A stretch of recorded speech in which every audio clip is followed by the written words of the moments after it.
Terrance McKinney, I feel like we just spoke, but here we are again. You're taking on Mike Breeden this weekend. So, how much of this fight was about getting the bad taste of the last fight out of your mouth, given that there were some circumstances surrounding that loss that were a little bit weird? 100%. I want to get my get back, and so I just stayed in shape, and I was gonna fight whoever, even if it wasn't Mike Breeden, because I feel like right now I'm making huge strides, and like I said, I'm ready to get back in the win column, and this was a good opportunity, so we hopped on it. Yeah, was it one of those situations where you told your manager, Orton Hodak, that as soon as anything opens up, I'm in? Yeah, we stayed light, 166 today, so we're smooth sailing. We're right on track, and I'm ready to compete. Yeah, you used to fight at featherweight. So, how big are you when you're, I guess, out of camp? Like, what's the biggest you get to? 194. Okay, so that would, if you were at 194, that wouldn't have happened. You wouldn't have been able to take this fight. So, what were you at when you got the call to take this fight with Mike Breeden? About 175? Yeah, I was 175. I was 175 yesterday, but I water loaded good and we trained hard. So yeah, we're getting it done. So, what can you tell me about Mike Breeden? Again, a fresh opponent for you that you're going to be facing this weekend. He likes to come forward. He likes to go to the body and with the hook at top. I'm pretty sure he likes his hook. That's where he thinks his money's at. So, not very. I know he has like a brown belt or something like that, but um, yeah, I don't really see that. But like I said, I think this is a good opponent for me. I think we get back on the track for sure with this one. And like I said, we're appealing the last contest. Um, like I said, he likes to get down and he likes to come forward. And yeah, let's meet in the middle. Let's dance. So, you said you're appealing the last matchup against Nazim Sadikov. So, when you look at what happened in that matchup, what do you think happened that caused you to lose that fight that you guys are going to talk to the commission about?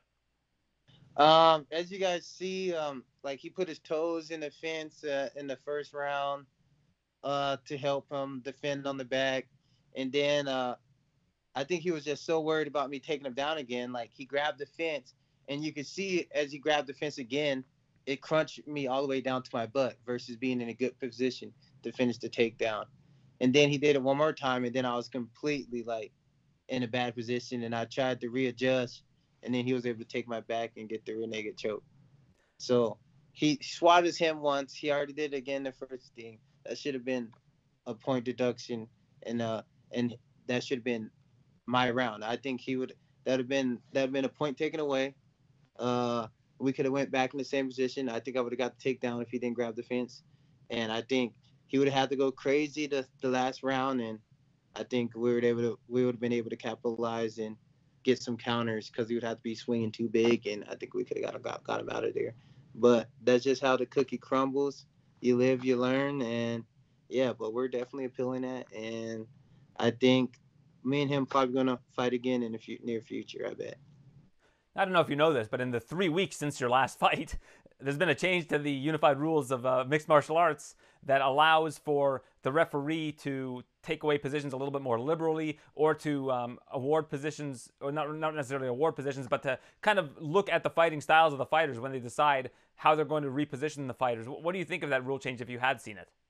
I seen they did the rule change, and I was like, "Ha, that's funny." But yeah, I'm glad they are. We got to start holding people accountable. Uh, just in general, the refs got to be held accountable. The fighters need to be held accountable.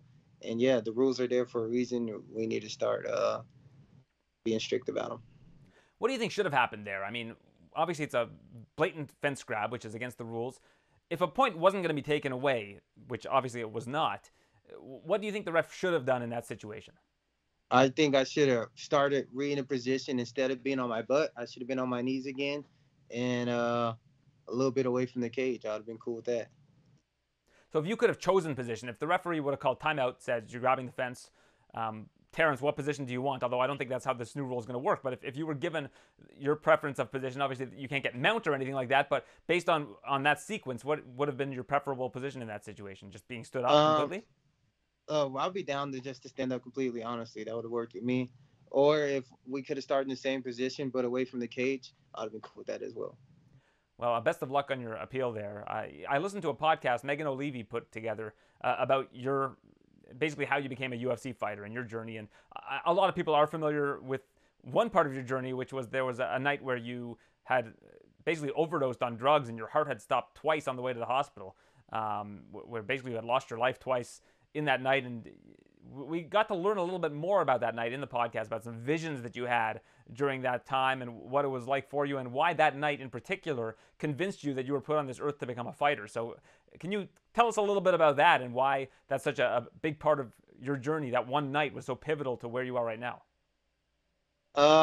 It was everything because God didn't give up me. He gave me a second chance at life, and it's not just that. I'm starting to realize I think God has a bigger picture for me, especially with my fan activities. I just want to start a nonprofit and just give these kids a chance to chase their dream without the ones that can't afford the gym fees, the ones that can't get gloves. Uh, I want to start that everywhere, give these guys a chance to at least see what they can do, like God gave me the opportunity to do. How are you going to put that plan into action? I got a good support team around me. My mom's got a lot of connects, and I think the first firm or whatever you want to call it that takes place, I want to do it in Spokane, Washington first. Cool. Now, I know Spokane, Washington is a big part of your upbringing, but you were also raised, I think it was in Arkansas, Germany. Tell me about all the different places you lived and your experiences there, because I know your mom was in the Army, so that made you kind of an Army brat growing up. Yeah, I was born in Chicago, lived in Linesville, Alabama. You guys seen that video in Alabama, they get down. So that's where the roots started. I remember kids used to sing to me, bald headed scallywag, you ain't got no hair in the back. And then like I end up fighting them and stuff. Uh, and then I lived in Georgia. Low key just been traveling my whole life to be honest. So this just nothing new for me.